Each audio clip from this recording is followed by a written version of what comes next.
guys, look at the view. So guys দেখতে দেখতে almost আমরা দীঘার কাছে চলে এসেছি।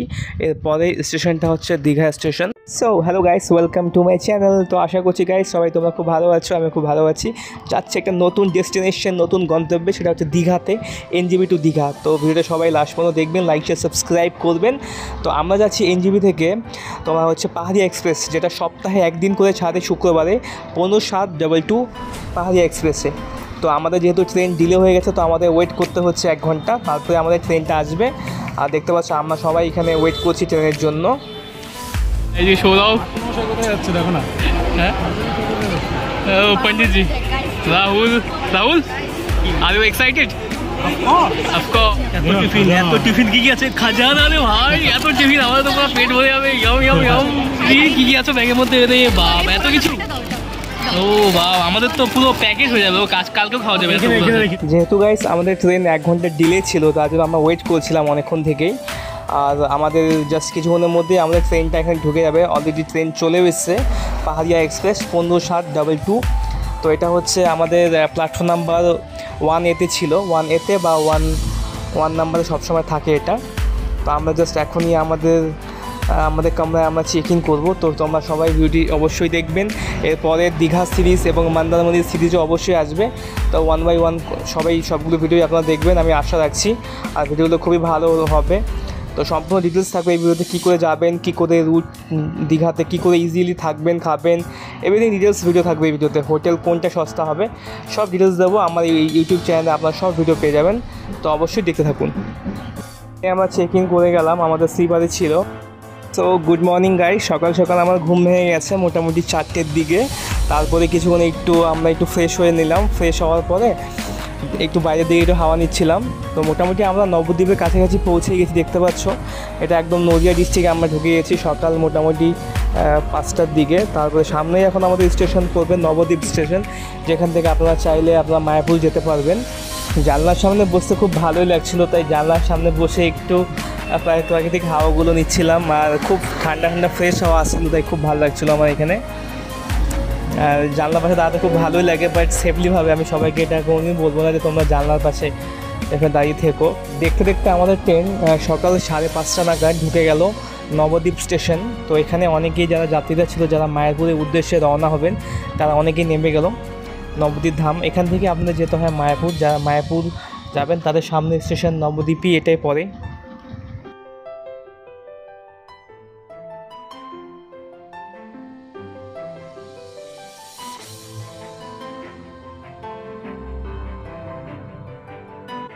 নবদ্বীপ ধাম থেকে ট্রেন ছেড়ে দিল, এখন আমাদের যেতে হবে হাওড়ার উদ্দেশ্যে।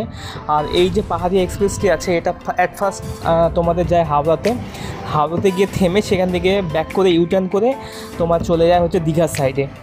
এই ট্রেনটা কিন্তু হাওড়াতে গিয়ে মোটামুটি 20 মিনিট একটু হল্টে নেবে, সেখান থেকে প্যাসেঞ্জার তুলবে, তারপরেই যাবে দীঘার দিকে। তো ওই যে দূরে দেখতে পাচ্ছ সেটাই কিন্তু গঙ্গা নদী, যেটা হচ্ছে মায়াপুরের পাশ দিয়েই একদম সুন্দরভাবে অতিবাহিত হয়েছে। খুবই পবিত্র এই গঙ্গা, একদম মায়াপুরের কোলের সাইড দিয়ে বয়ে গিয়েছে। খুবই ভালো লাগে। যখন আমরা মায়াপুরে যাব তখন অবশ্যই আমরা গঙ্গাতে স্নান করার চেষ্টা করব। তো নেক্সটে আমার চ্যানেলে মায়াপুরের সিরিজও আসবে এবং দীঘা মায়াপুর সবগুলো ব্লগ আপনারা দেখতে পারবেন। তো অবশ্যই চোখ রাখবেন আমার চ্যানেলে। তো গাইজ দেখতে পাচ্ছ আমরা গঙ্গা পেরিয়ে গেলাম। আমাদের ট্রেনটি প্রথমে 1 ঘন্টা ডিলে দেখাচ্ছিল কি হাওড়াতে, কিন্তু মোটামুটি যে ড্রাইভার ছিল মোটামুটি অনেকটাই কভার করে নিয়েছে। তো তারপরে আমরা হাওড়া থেকে ট্রেনটিকে ইউটার্ন করে আবার চলে গেল অন্য রুটে, এটা দীঘার দিকে রুটে। মোটামুটি হাওড়া থেকে দীঘা যেতে টাইম লাগে 4.5 ঘন্টার মতো, কিন্তু আমাদের ট্রেন একটু লেট ছিল, তার জন্য 8 ঘন্টা একটু বেশি লেট হয়। যেখানে আমাদের দীঘাতে ঢোকার কথা ছিল 12টার দিকে, সেখানে আমরা 12:30টার দিকে ঢুকি। আর এই সাইডটাতে দীঘা রুটের মধ্যে দেখবেন এদিকটা হচ্ছে মেন সবার জীবিকা হচ্ছে মৎস্য পালন। বেশিরভাগ দেখবেন অনেক বড় বড় বিল আর হচ্ছে এরকম অনেক জলাশয় দেখতে পাবেন, সেখানে তারা মাছ চাষ করে থাকে, এরকম প্রচুর দেখতে পাবেন। আর এদিককার একদম গ্রাম্য টাইপের একদম এলাকা, অনেক পুকুর, অনেক জমি ফাঁকা, অনেক এগুলো দেখতে পাবেন। অবশ্য ভালোই লাগে দেখতে। এগুলো দেখতে দেখতে আপনি মোটামুটি কিছুক্ষণ পরেই চলে আসবেন। এরপরে অনেকগুলো স্টেশন পার করে তোমাকে দীঘাতে আসতে হবে। আর দীঘার সাইডে কিন্তু আপনার দুটো বিচ আছে, একটা হচ্ছে মন্দারমণি আর একটা দীঘা। তো দেখতে পাচ্ছ, তারপরে আমরা এখানে চলে এলাম। স্টেশনের নামটা হচ্ছে এটা, হ্যাঁ এটা হচ্ছে তোমার তমলুক স্টেশন, এরপরেই আসবে কাঁথি স্টেশন। আর যারা মনে করছো যে তোমরা দীঘা না গিয়ে মন্দারমণি যাবে, তাহলে কিন্তু তোমাদেরকে নামতে হবে কাঁথি স্টেশন। দেখতে পাচ্ছ কাঁথি স্টেশন আমরা ঢুকে গেছি। তো তোমাদের কাঁথি থেকে নেমে এখান থেকে তোমাদের অটো করে যেতে হবে, রিজার্ভ করে মন্দারমণি যেতে হবে, ঠিক আছে। দেখতেই পাচ্ছ যেসব যাত্রীরা মন্দারমণির উদ্দেশ্যে যাচ্ছে, যারা মন্দারমণি বিচে যাবে, তারা এখান থেকে নেমেই তাদের বাঁদিকে পেছন দিকে টোটো গাড়িগুলো সবই এখান থেকে পাওয়া যায়। আপনারা এখানে রিজার্ভ করে যেতে পারবেন।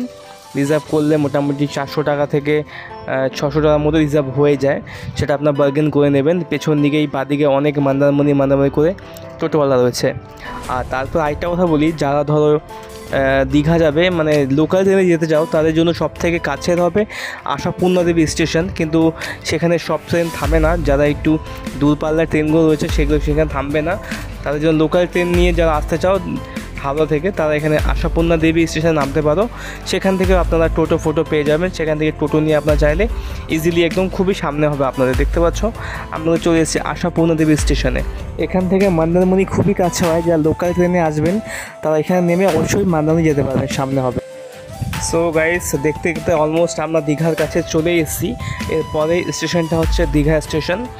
আর মোটামুটি বেশিক্ষণ টাইম লাগবে না, যেহেতু আমরা আশাপূর্ণ পেরিয়ে গেছি। তো দীঘা এখন ঢুকবো জাস্ট আমরা। সো গাইস, ফাইনালি দীর্ঘ প্রতীক্ষার অবসান, আমরা ঢুকে গেলাম দীঘা স্টেশনে মোটামুটি 12:30 নাগাদ। তো আমরা এখন জাস্ট কিছু টোটো নেব, টোটো নিয়ে আমরা দীঘা বিচে যাব। তারপরে আমাদের হোটেল এখান থেকে বুক করতে হবে। আর গরমও পড়েছিল অনেকটাই, খুবই স্নান করতে ইচ্ছে করেছিল। তো সামনে দীঘাতে একটা মন্দিরও হচ্ছে, অনেক বড়সড় একটা মন্দির, শুনেছি পুরী মন্দির নাকি। তো দীঘার এই পাশের জায়গাটা খুব ভালো লাগে, অনেক সুন্দর ঝাউবন আছে। তো দীঘাতে দেখতে স্টেশনটা কীরকম। আর এটা কিন্তু লাস্ট অফিস, পাহাড়িয়া এক্সপ্রেস এখানে লাস্ট অফিস দীঘা। তো এটা হচ্ছে দীঘার নতুন প্ল্যাটফর্ম। তো আমাদের অটো নিতে গেলে এই ডান সাইডে যে জায়গা সেখানে দিয়ে যেতে হবে। এখানে কিন্তু তোমরা কিন্তু অনেক দালাল পেয়ে যাবে, যারা তোমাদের হোটেল দেখানোর জন্য বলবে 10 টাকা করে নিয়ে যাবো। তাদের উদ্দেশ্যে একটাই কথা বলবো, দালাল হতে সাবধান। আমরা নিজেরাই দেখে নেবো। দেখুন দাদা, আমরা 8 টাকা ঘুরে দেখিয়ে দিব, সেই 10 টাকা দেন দাদা, আমরা 50 পাই দাদা। আমি আপনাকে 8 টাকা করে দেখিয়ে দেবো স্যার, আপনি যা নিজে দেখবেন। না ওভাবে আমরা যাবো না। তো আপনাদের উদ্দেশ্যে আমি একটাই কথা বলবো, আপনারা নিজে দেখুন, নিজেরা হোটেলওয়ালার সাথে কথা বলুন, কথা বলে নিজের রুম বুক করুন। সব থেকে এটাই বেশি ভালো হয়, কেননা দালালদের সাথে হোটেলওয়ালা সবার সিস্টেম করা থাকে, ঠিক আছে। আপনার একটু চার্জটা বেশি লাগতে পারে, তো নিজে গিয়ে দেখে শুনে কথা বলে বুক করুন, ওইটাই ভালো হয়। আপনার প্রাইসটা অনেকটাই কম হবে। গেটের বাইরেই অনেক টোটো পেয়ে যাবেন। নিউ দীঘার জন্য একটা টোটো করে নিলাম, জাস্ট 50 টাকা দিয়ে 5 জন, 10 টাকা পার হেড। তো নিউ দীঘা 5 জন। আমি দেখে নিলাম দাদা, একই ভাড়াই তো বললাম দাদা। শুধু 10 টাকার মাধ্যমে টোটো চেপে আমরা বেরিয়ে পড়লাম দীঘার একদম বিচের উদ্দেশ্যে। আর বিচটা এতটাই সামনে ছিল স্টেশন থেকে, আমরা জানতেই পারিনি। জাস্ট 5 মিনিটের মধ্যে পৌঁছে গেলাম দীঘা বিচে। আর এদিকে তোমরা দেখতে পাচ্ছ সারিভাবে হোটেল রয়েছে, তোমরা নিজে গিয়ে কথা বলে বুক করো, সব থেকে এটাই বেশি বেস্ট হবে। তো আমরাও তাই করেছিলাম। তো প্রথমে আমরা একটু চলে গেলাম বিচে একটু দর্শন করতে। এত এক্সাইটেড হয়ে গেছি যে বিচটা প্রথমে দেখবো, তারপরেই সব কিছু হবে। তো বিচটা দেখার জন্য পড়লাম। তো বিচে যাওয়ার উদ্দেশ্যে দেখি বিচটা কীরকম। দীঘা করতে সবসময় ফোনে আমরা দেখি, বাট রিয়েলে দেখতে কীরকম সেটা দেখার জন্যই জাস্ট আমরা উতাবলা হয়ে গেছি। আর সবগুলো এটা হোটেল, আর দীঘার এটা মার্কেট। সন্ধ্যাবেলা একটা এখানে বাজারও বসে, সন্ধ্যাবেলায় অনেক স্টল, খাবার সব কিছু আপনারা এখানে পেয়ে যাবেন। ভাই সাব, জাস্ট এখানে তোমার ভিউ এন্ড এনজয়টা নাও। চারিদিকে শুধু ক্লাউড দেখতে পাচ্ছ।